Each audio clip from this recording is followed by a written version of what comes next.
Imagine a feared gang leader, attacked with machetes by his enemies, pronounced dead, but witnesses say he briefly came back to life. It sounds like something from a movie. But according to many people in Ibadan, this was a real story. This is the shocking story of Mashood Oladokan, popularly known as Ekugbemi, a man whose name once carried fear across several neighborhoods in Ibadan. For years, Ekugbemi was known as a powerful street figure. Many people believed he was deeply involved in cult activities and gang operations around the city.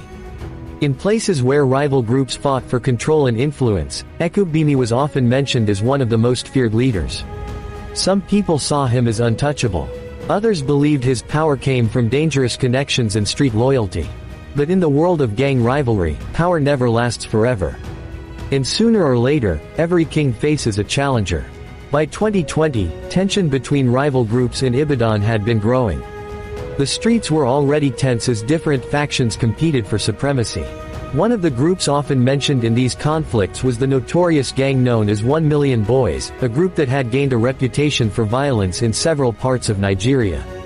Reports suggested that a rival faction linked to Biola Ebula had serious issues with Ekugbemi and his associates. Then came the day everything changed. In April 2020, violence erupted in the Alimi Oland area on the outskirts of Ibadan. According to eyewitnesses, Ekugbemi was suddenly ambushed during a clash with rival gang members. The attack was brutal. Armed men reportedly surrounded him and began attacking him with machetes. The injuries were severe. Witnesses said he lost a large amount of blood during the attack.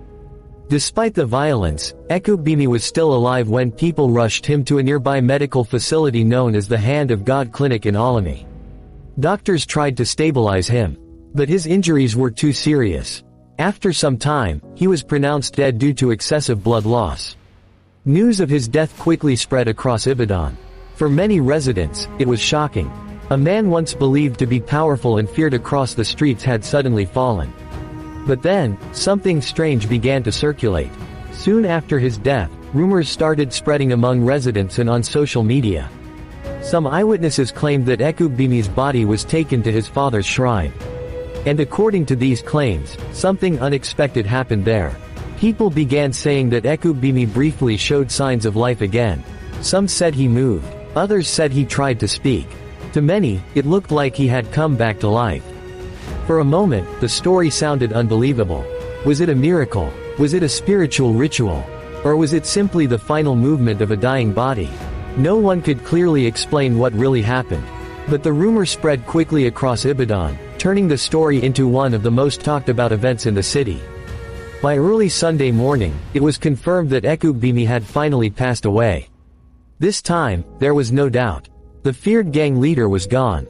After his death, authorities began investigating the attack. Several suspects were arrested in connection with the killing. Reports indicated that about 11 individuals were linked to the case, including people such as Aziz Oyadina and Kazali Afeez, also known as Elewadu. The incident once again highlighted the growing problem of cult violence across Oyo State.